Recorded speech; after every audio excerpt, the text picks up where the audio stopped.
Okay, so welcome to another Creative Spin podcast. And today we have another creative person here.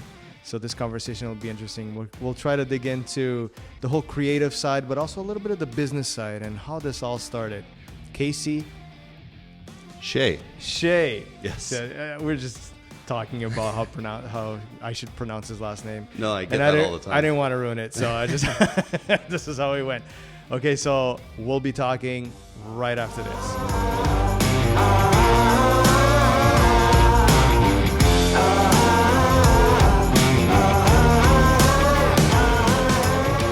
Today's podcast is brought to you by Workplace One, a company offering boutique private offices, co-working spaces, virtual office solutions, and meeting rooms. Amazing spaces in the best neighborhoods in Toronto and Kitchener-Waterloo. Ideal for entrepreneurs, companies, and passionate business people.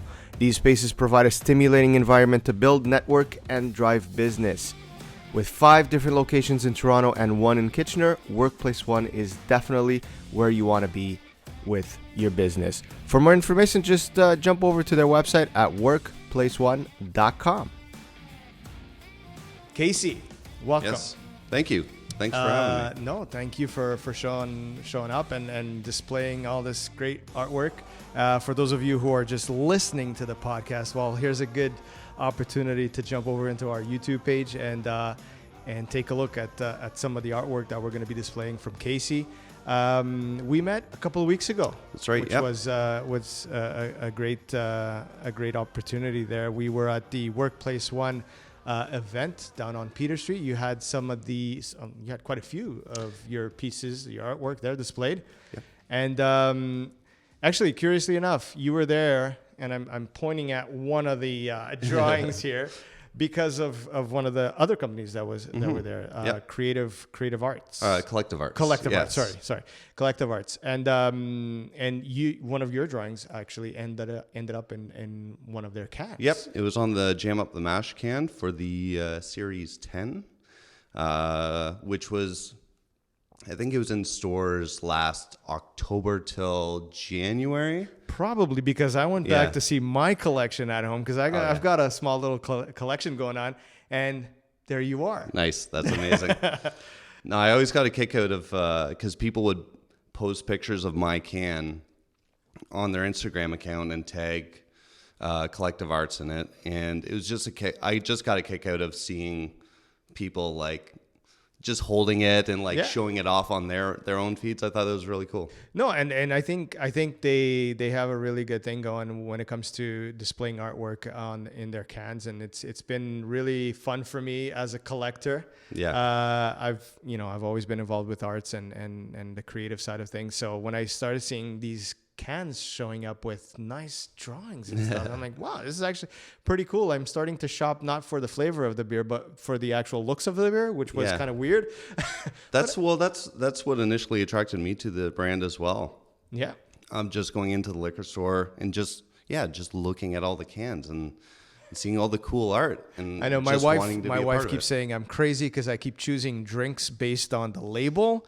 And I go, well, you know what? If I get lucky, it'll be a nice bottle or a nice can with some nice liquor. Yeah, exactly. So how did you get into being a creative person? How did that all begin? I was definitely born into it. My dad's an artist in Kingston. He mainly does impressionist painting. Mm-hmm. A lot of Group of Seven-esque stuff. He's really into Renaissance. So it's really beautiful, cool stuff. But when I was growing up, Dad would always encourage me in whatever creative field I seemed interested in. And so if he saw me drawing more, he would buy me drawing stuff. Mm-hmm. Or like I was telling you before, I all of a sudden seeing Nirvana on Saturday Night Live wanted a guitar. So he got me a guitar and I started playing guitar. And I wish more parents were like that. Like I do that to my kids now. Like whenever I see that they are interested in something, I try to help them out and try to give and incentivize them into continuing to do that. But unfortunately, you don't see that much. No, it is unfortunate because it's brought me so much joy because that's actually been your passion, right? Oh, for sure, yeah. And this is what I'm trying to say. A lot of times, parents Well, we're starting to see a shift. I think parents are now giving in to the idea that, kids should do what they are good at and what they like. But I mean, I'm old. So back in the day, it was you're born and you got to be a doctor or a lawyer or this. It's like all of these preconceived notions of what you're going to be as an adult. And it's good to see that it's shifted. For sure. It's now shifted, and you're a perfect example of that. Yeah, and I find too, even if you're not going to pursue a creative career, it's still such a great hobby to have. It's Absolutely. Such a and really fulfilling, rather than, because I don't really watch a lot of shows anymore because I'm drawing too much. So, but it's rewarding because it's relaxing, and I really enjoyed it. It's a lot of fun. And then at the end of it, I've something that I can show people. So it's this really, really cool thing. But this became a hobby for you, for sure, right? Yeah. It's something that you love to do. Obviously, you went along kind of in the same lines. You're still into your day job is still within the creative realm. Oh, for sure, yeah. So you're a designer, right? But this was the passion that you now have turned into somewhat of a little business as well. Yeah, absolutely. It was kind of I wasn't really expecting to make it any sort of side business. It was just something I did because I liked doing it. But those are the best businesses, the ones that don't feel like it's a business. Yeah, right? Exactly. Yeah. We always have, as artists, this higher standard that we put to ourselves that doesn't make any sense. Yeah. Right. And you're talking about your style. Let's dive in a little bit into your style, because I like it. Thanks. Oh, I'm glad. I like it, and obviously a lot more people do as well. But there's a common aspect here. Yeah, it's dark.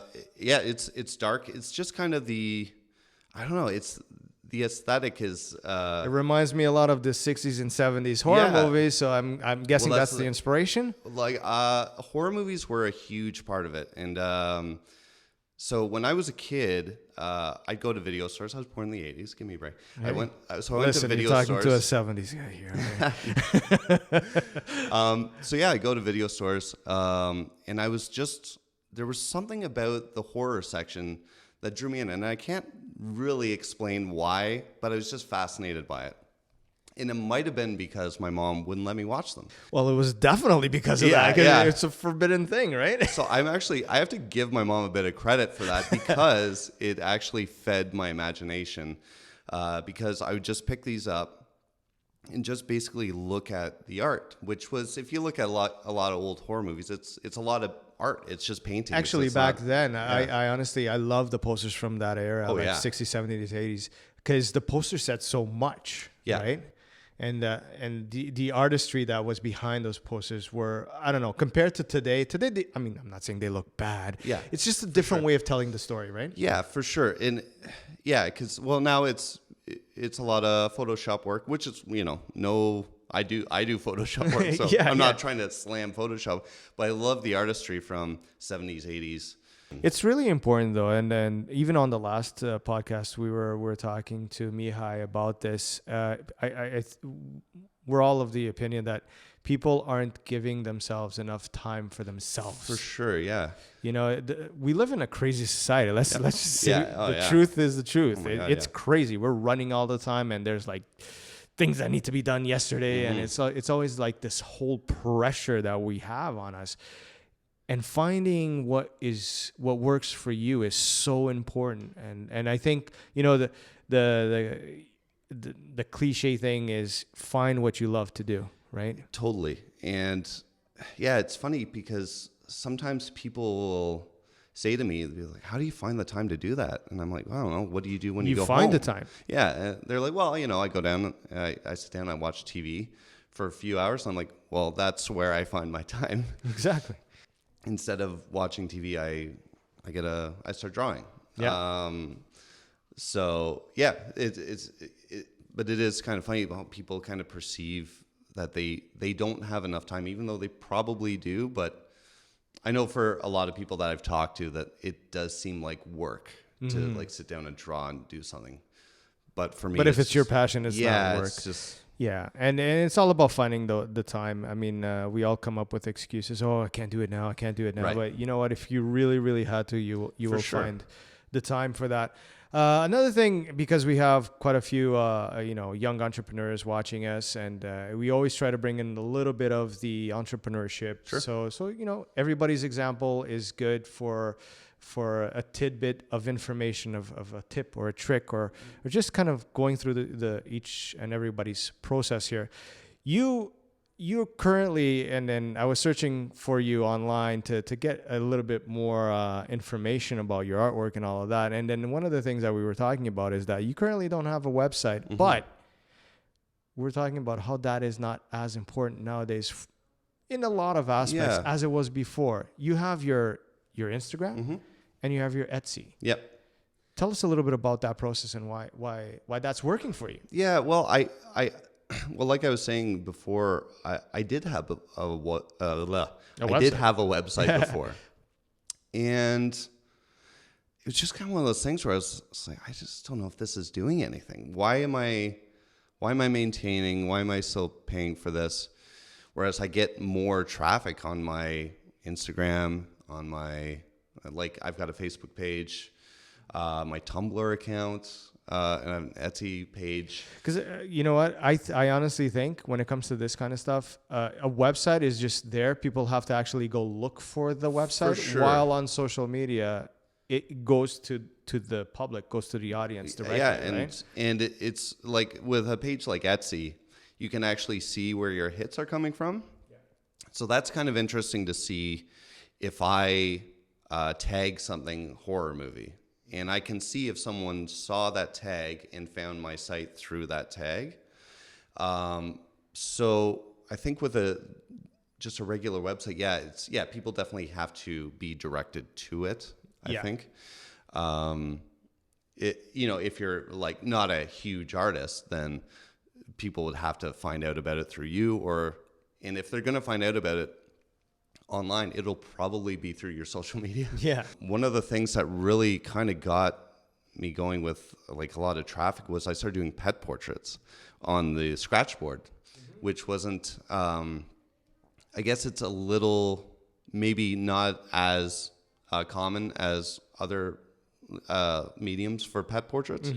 So people were really drawn to that. So I started to get, especially like around Christmas time. Oh yeah, I can see that happening. Oh yeah, it's just they come in floods, and then I'm pretty much booked right up until almost Christmas Eve. Where I'm like, I hope you get this on time, but you told me on the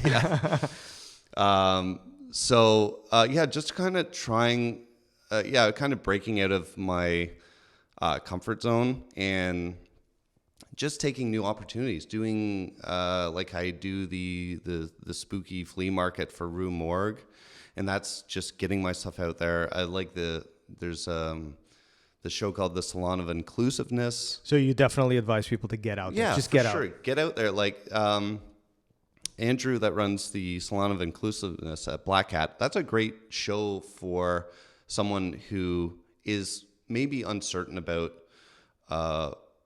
how people will perceive their stuff, because it's welcome to all. You can put your stuff up and you can go to the show and just like see people react to the show. You don't have to like, I don't know, I guess it's not the right term, but audition. Yeah. It could be anyone. And that's... So you get to see how people are reacting on the spot, right? And that's what when I started doing shows, that was really what I got a kick out of the most, was watching people look at my stuff, because I was like, oh, people are looking at it and they think it's interesting. That's kind of neat. And it kind of built up my confidence. And so I wanted to do more. It was almost like a drug, oh, I want that again. You want that feeling again, people right? are like pointing at it and talking about it. That's cool. I want that to happen more. So get out there. And I guess the other thing is value your work. Value your work. Yeah, for sure. It's really tempting, especially because I used to be in a band. So I know the one part and of like the other side of it, where a band could be like, hey, this will be great exposure. We don't have any money, but this will be great exposure that happens. You'll get so many clients from me. It's not even which doesn't really happen that often, where you're Never. like getting it's like, oh my God, he was right. Look at all this work I'm getting. No, That doesn't happen. It won't happen. So they're basically just getting free stuff. Exactly. Which I was on the other side of that. So I'm like, I know bands don't have money. Like, I totally get that part of it too. So, but I still do band merch. And All right, Casey, thank you so much for... look at this. I had to hit the microphone now. I was going to say thank you so much for listening, for passing by, and you guys for listening and watching this. And I'm sure we'll be in touch with any other show or any other sounds great. new stuff that might be coming up. We'll put all your information on the descriptions and the usual stuff. And you guys share, comment, like, do all the fun stuff that everybody does online. And we'll catch you guys on the next one.